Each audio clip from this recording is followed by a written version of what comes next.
Nous voici au siège de l'Union européenne de radio-télévision, installé à Genève, en Suisse. C'est la maison du concours Eurovision de la chanson. Dans cet épisode de l'histoire de marque de Dukascopy TV, nous parlerons de la naissance et du développement de l'un des plus anciens concours annuels de chansons à l'échelle internationale.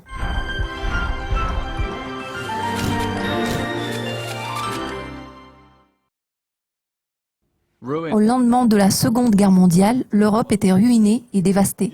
Elle cherchait désespérément à redevenir unie et retrouver son ancienne grandeur. Au fil du développement de la technologie, la mise en œuvre d'une idée universelle semblait être devenue plus simple et plus réaliste. En janvier 1955, Marcel Besançon, directeur général de la télévision suisse, a proposé de créer un concours international de la chanson qui puisse réunir au sein d'un même programme télévisé les participants de différents pays.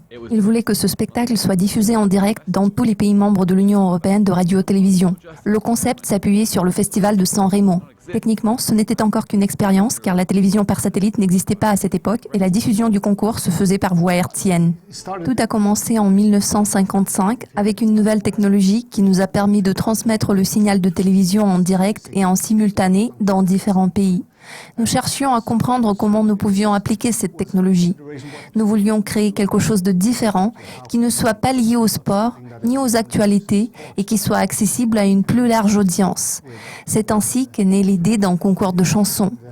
Un an après, le concours a eu lieu à Lugano, en Suisse. Le tout premier concours Eurovision avait été organisé à Lugano. Les représentants de 7 pays y avaient participé. Depuis lors, le concours est devenu un événement annuel et traditionnel. Chacun des représentants des 7 pays participant à cette première édition de l'Eurovision devait chanter 2 chansons, ce qui a ramené leur nombre total à 14. C'était la seule fois où chaque pays devait présenter plus d'une chanson. Il y avait un impératif absolu, les chansons devaient être interprétées en live et être accompagnées par un orchestre live. Le concours de 1956 a été remporté par le pays hôte, la Suisse.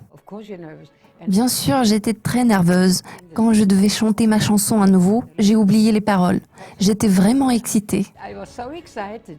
Au fil du développement du concours, ces règles ne cessaient de changer et d'évoluer. Ainsi, il a été décidé que chaque participant devait présenter une seule chanson dont la longueur ne devait pas dépasser 3 minutes.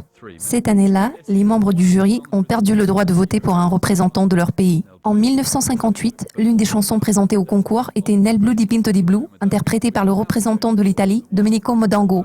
Cette chanson est connue aujourd'hui sous le nom de Volare. Fait intéressant, la chanson n'a gagné que la 3e place. Dans les années 60, le concours a gagné en importance tout en devenant plus glamour. La géographie de l'Eurovision s'est étendue. De nouveaux participants renommés ont commencé à se montrer intéressés par le concours. L'année 1963 a vu l'introduction d'un nouveau format pour la présentation des chansons. Le tournage avait lieu dans un studio de concert, tandis que les téléspectateurs étaient dans une autre salle. Chaque participant avait sa mise en scène originale. C'était tellement inhabituel qu'il y avait des rumeurs que tous les participants avaient enregistré leurs chansons à l'avance. La toute première télédiffusion en couleur. Cependant, à ce moment-là, ce genre de luxe n'était pas accessible à tout le monde. Pour la première et la dernière fois, le Grand Prix a été attribué à 4 chanteurs à la fois, car les participants de la France, des Pays-Bas, de l'Espagne et du Royaume-Uni avaient tous obtenu le même nombre de points. Après le scandale déclenché par le vote, le nombre de participants a chuté de façon spectaculaire en 1970, mais le concours a continué d'évoluer en termes de règles et d'appui technique. La diffusion a proliféré en Union soviétique, en Amérique du Sud et en Asie. Après le tirage au sort entre les participants des Pays-Bas et de la France, l'Angleterre et l'Espagne ayant décidé de ne pas y participer, il a été déterminé que le concours de 1970 aurait lieu à Amsterdam. En vertu des nouvelles règles, si plusieurs participants remportaient la première place en fonction des points obtenus, ils devaient chanter à nouveau leur chanson pour que le jury puisse choisir un seul vainqueur. Pour la première fois, un panneau d'affichage est apparu lors du vote. Cette année-là, les participants ont reçu la possibilité de choisir entre un orchestre live et un phonogramme comme accompagnement. Le représentant du Royaume-Uni, Cliff Richards, a été le premier à oser chanter sans musique live. Si les chœurs étaient utilisés, tous les instruments devaient être présentés sur la scène. Vu que c'était ABBA qui avait remporté la victoire au concours de l'année précédente, le concours Eurovision de la chanson 1975 a eu lieu à Stockholm. Cette année a vu l'introduction d'un nouveau système de vote. Le système a perduré jusqu'à aujourd'hui. Le principe d'attribution des points est le suivant. Les jurys accordent des points allant de 1 à 12 à 10 chansons. Dans le même temps, 12, 10 et 8 points sont attribués par chaque jury à 3 meilleures chansons, le reste étant classé plus bas et obtenant de 7 à 1 point. Les temps changent, les tendances évoluent. De plus en plus souvent, le Grand Prix est remis à des chanteurs de pop et de rock. Pour la première fois de son histoire, le concours s'est déroulé en Norvège. C'est la représentante de la Belgique, Sandra Kim, qui a remporté la victoire avec sa chanson « J'aime la vie ». Il s'est avéré qu'elle n'était âgée que de 13 ans, bien qu'elle ait déclaré avoir 15 ans au producteur. Malgré cela, la victoire de la jeune fille n'a pas été annulée. Sandra Kim restera pour toujours la plus jeune participante au concours, car depuis lors, la limite d'âge a été fixée à 16 ans. Les résultats du vote seront désormais affichés sur un écran électronique. Céline Dion, qui représentait la Suisse, a gagné le concours avec sa chanson « Ne partez pas sans moi ». Cependant, cette chanson n'a pas connu de popularité par la suite. Céline Dion y a participé parce que je n'avais pas eu la possibilité de venir. Je n'étais pas disponible à cause de mon contrat aux États-Unis. Sinon, une fois de plus, cela aurait dû être moi à sa place.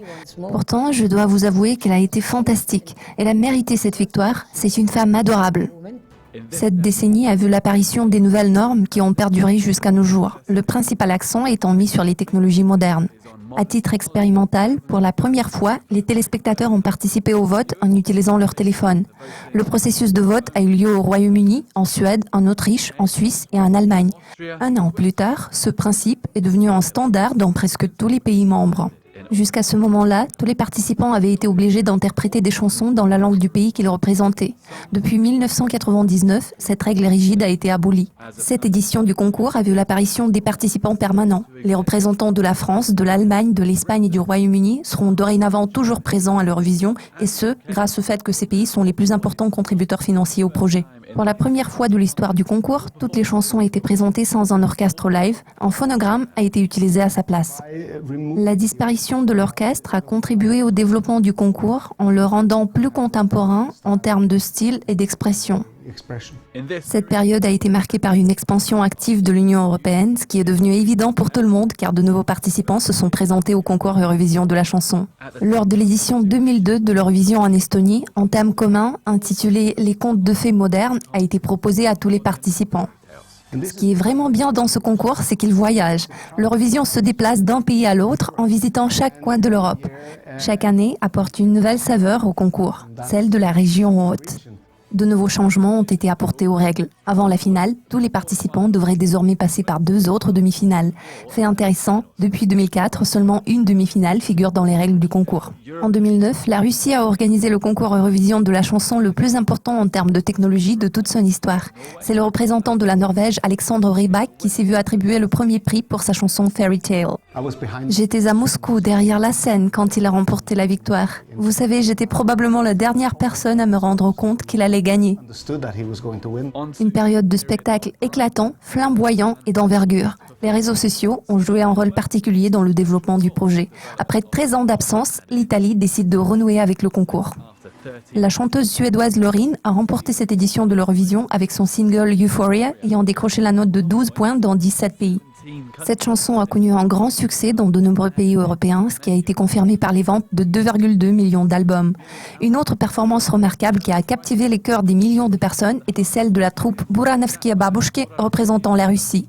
L'élément de loin le plus marquant de cette étape était sans aucun doute la performance de Conchita Wurst qui représentait l'Autriche.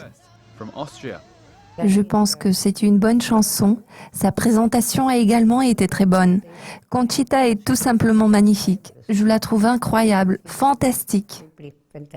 En parlant de la performance de Conchita, c'était un moment magique. Les réactions du jury et du public confirment que son spectacle a exercé une grande influence non seulement en Europe, mais dans les 4 coins du globe, au nord comme au sud, à l'est comme à l'ouest.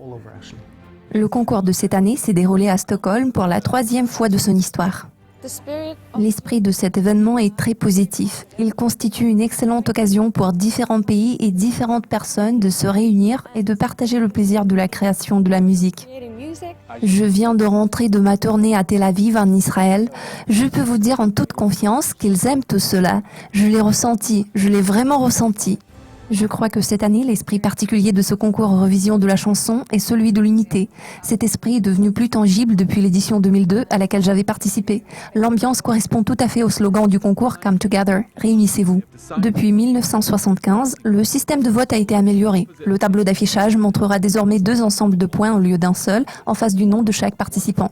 L'un sera attribué par le jury professionnel et l'autre par les téléspectateurs. Le système de notation de 12, 10 et 8 points et celui allant de 7 à 1 point resteront valables.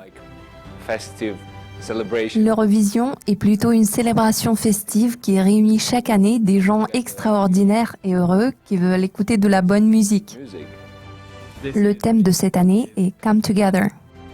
La diversité offerte par l'Eurovision contribue grandement à l'unité de l'Europe. Il n'existe aucun autre événement culturel qui puisse produire un tel effet. Peu nombreux sont les moments sportifs dont l'impact peut être jugé comparable à celui du concours Eurovision de la chanson. Cette émission, préparée par l'équipe de Dukascopy TV, vous a permis de vous plonger dans l'histoire de l'Eurovision. Chaque année, nous voyons apparaître de nouveaux chapitres. Cette fois-ci, c'est Stockholm qui accueille le concours et nous allons bientôt féliciter le vainqueur de l'édition 2016.